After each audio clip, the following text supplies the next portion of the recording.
जिससे परेशान होकर औरंगज़ेब ने इनको एक ज़हर देकर मार दिया था और उसके बाद उनको यहाँ पर दफना दिया था। और इसकी छत जो है खुली हुई है और आप इसके अंदर डिज़ाइन देखोगे तो ये देखिए जालियाँ किस तरह से डिज़ाइन की गई है। और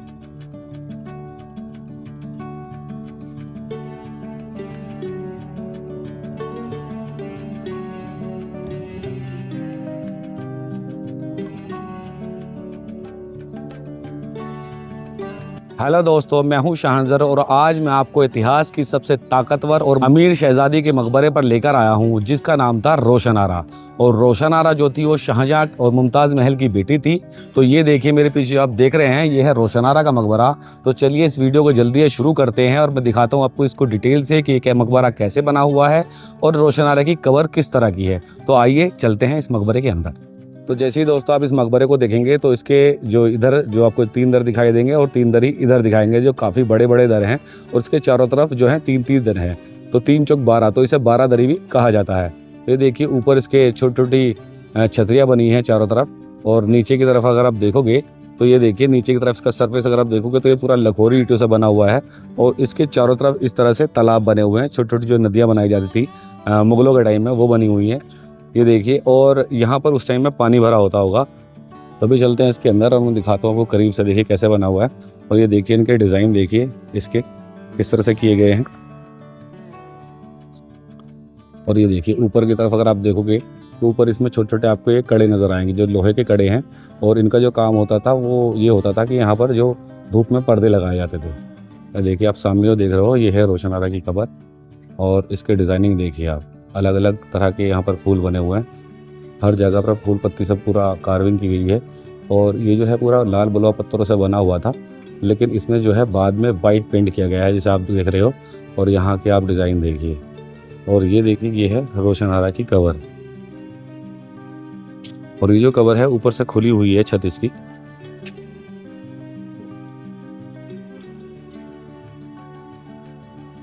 दोस्तों जब शाहजहां बीमार हुए तो उनके बेटों के बीच में, दारा शिकोह और औरंगजेब के बीच में एक युद्ध शुरू हो गया जो राजगद्दी को अपनाने का था। और शाहजहां की जो 2 बेटियां थी, जहान आरा और रोशन आरा, वो 2 भागों में डिवाइड हो गई। रोशन आरा जो थी वो औरंगजेब को राजा बनाना चाहती थी, और जहान आरा जो थी वो दारा शिकोह की, मतलब कि अपने बाप के फेवर में थी। तो जब 1658 में औरंगजेब गद्दी पर बैठे तो बताया जाता है कि उनको गद्दियाँ बिठाने के लिए जो रोशन आरा की जो है उनकी बहुत अहम भूमिका थी। दोस्तों एक बार ऐसा हुआ कि जब शाहजहां परेशान हो गए औरंगजेब से, तो उन्होंने औरंगजेब को दिल्ली बुलाकर कैद करने का फैसला किया। तो उस दौरान रोशन आरा जो थी वो शाही हरम में रहती थी, उन्हें पता चल गया इस बात का। तो उन्होंने अपने एक दूत को, यानी कि एक मैसेंजर को भेजा औरंगजेब के पास कि आप दिल्ली के लाल किले में ना जाएं, नहीं तो वहां आपका कत्ल कर दिया जाएगा या फिर आपको बंदी बना लिया जाएगा। तो इस तरह से रोशन आरा ने औरंगजेब की जान बचाई। और जब औरंगजेब 1658 में गद्दी पर बैठे तो उन्होंने रोशन आरा को पातशाह बेगम का एक खिताब दिया। और पातशाह बेगम का जो खिताब होता था वो इतना बड़ा होता था कि राजा की गैर मौजूदगी में या फिर बहुत सारे ऑर्डर्स पे पातशाह बेगम सिग्नेचर करके बहुत सारे ऑर्डर्स को पास कर सकती थी। तो दोस्तों जब रोशन आरा अपनी पावर्स का गलत इस्तेमाल करने लगी थी तो ये बातें औरंगजेब को पता चल गई थी। तो औरंगजेब ने उनसे पातशाह बेगम का खिताब छीन लिया था और राजनीतिक सारी गतिविधियों से दूर कर दिया था।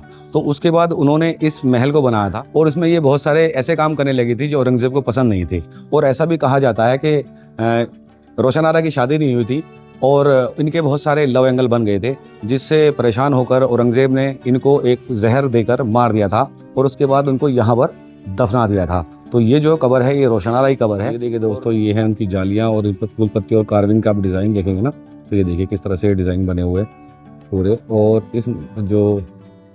इस महल के अंदर ना अलग अलग तरह के फूल बने हुए हैं। और ये जगह है पूरी रेड स्टोन से बनी हुई है और बताया जाता है कि इसको बाद में अंग्रेज़ों ने दोबारा से रेनोवेट किया था, जिसपे वाइट पेंट किया गया था। और उसके आप अगर छत देखोगे तो छत बिल्कुल इकसार है और उसके ऊपर की जो पीओपी वगैरह होती है ना, जो डिज़ाइनिंग होती होगी, वो टूट गई है, ख़त्म हो गई है। और उसके जो आप रूम देखेंगे, यहाँ पर जो आप चारों तरफ के रूम देखेंगे तो देखिए ये रूम 2 रूम है, मतलब कि ये मकबरा तो सिंगल छत का ही बना हुआ है, सिंगल छत है देखिए, लेकिन इसके अंदर रूम 2 बने हुए हैं। एक गेट ये है, इसकी छत जो बताई जाती है कि यहाँ पर इसके आसपास इसकी छत है और दूसरा ऊपर वाला गेट है। और ऐसे जो रूम है इसके चारों तरफ बने हुए हैं। देखिए एक रूम ये बना हुआ है इस साइड में इसी तरह से, और एक रूम उस साइड में बना हुआ है। और इनके 2 दरवाजे हैं, एक अंदर की तरफ और एक दरवाज़ा बाहर की तरफ बना हुआ है।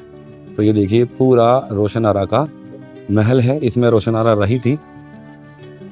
देखिए दोस्तों, अगर इसको आप सामने से देखोगे तो सामने से ये देखिए इस तरह से लगता है। और इसके अंदर आपको चारों कोनों पर, एक ही कोना ये देखिए, इस पे एक गेट ये है, एक गेट ये है, और एक गेट ये है, एक गेट ये है। जैसे मैंने अंदर से दिखाया आपको, देखिए ये जो देखने में है पूरा एक ही मंजिल का है, लेकिन इसके अंदर दो ये रूम बने हुए हैं। एक रूम ये है जिसकी छत यहाँ तक है, उसके बाद दूसरा रूम ये है जिसका गेट ये वाला है, और उसके अंदर बाहर दोनों तरफ रास्ते बने हुए हैं, मतलब गेट लगे हुए हैं। तो हो सकता है कि रोशनार बेगम जो है इन्हीं रूम्स में से किसी एक रूम्स में रहती हो। और सामने की तरफ अगर आप देखोगे तो सामने की तरफ बनी हुई है उनकी कबर, जो बीचम बीच बनी हुई है, और ये इनके मरने के बाद बनाई गई थी। उससे पहले रोशन आरा यहीं रहा करती थी, इसी बाग के अंदर रहा करती थी। तो जब राजनीतिक गतिविधियों से हटने के बाद, जब रोशन आरा लाल किले से हटी, तो उसके बाद लाल किले के बाद वो यहीं पर रहने लगी। और ये जो जगह है लाल किले से 2-3 किलोमीटर की दूरी पर ही है, और ये कश्मीरी गेट के पीछे ही पड़ती है। तो आप अगर यहाँ आना चाहते हो तो आ सकते हो। इस जगह को कहा जाता है रोशन आरा बाग, और ये बहुत ही खूबसूरत बाग है, और उसके अंदर ही बना हुआ है रोशन आरा महल, जिसे बारादरी भी कहते हैं। और देखिए दोस्तों, दूर से देखोगे तो दूर से इस तरह से दिखाई देता है, इसके चारों तरफ बनी हुई बने हैं। और ये इसका एंट्री है, किस तरह से पूरा एंट्री बनी हुई है, पत्थरों के अंदर डिजाइन किया गया है। और एंट्री जो गेट था इसका, कभी उस टाइम में देखिए ये सामने वाला गेट जो आप देख रहे हैं, सामने वाला गेट इसका एंट्री गेट रहा करता होगा। और अभी यहाँ पर किया जा रहा है काम। ये देखिए ये पुराना स्ट्रक्चर है, इसके ऊपर ये नए काम किए जा रहे हैं, इसको रेनोवेट किया जाता है दोबारा से। तो हो सकता है इसके अंदर पानी दोबारा से भरा जाए, और यहाँ पर टिकट वगैरह भी बाद में लगाया जाए। तो ये पार्क जो है पूरा देखिए रोशन आरा बाग के नाम से फेमस है। तो दोस्तों, ये जो आप देख रहे हैं गेट, ये रोशन आरा बाग का एंट्री गेट है। और इस साइड में अगर आप देखोगे तो वो देखिए सामने उधर बना हुआ है, सामने ही रोशन आरा बाग। वो देखिए आप देख रहे हैं ना सामने, ये पूरी नहर बना दी जाएगी वहीं तक, रोशन आरा बाग तक। तो दोस्तों, ये वीडियो मेरी आपको कैसी लगी, और मेरे एफर्ट आपको कैसे लगे इस वीडियो को दिखाने में, और जो मैंने आपको इन्फॉर्मेशन दी, जानकारी दी, वो कैसी लगी मुझे प्लीज़ कमेंट बॉक्स में बताइए। अगर मेरी वीडियो पसंद आई हो तो लाइक कीजिए और शेयर कीजिए अपने दोस्तों के साथ। और जिस किसी ने मेरा चैनल सब्सक्राइब ना किया हो तो प्लीज़ मेरे चैनल को सब्सक्राइब कर लीजिए। मिलता हूँ किसी एक और इन्फॉर्मेटिव वीडियो में, तब तक के लिए बाय बाय, टेक केयर, अपना ख्याल रखना।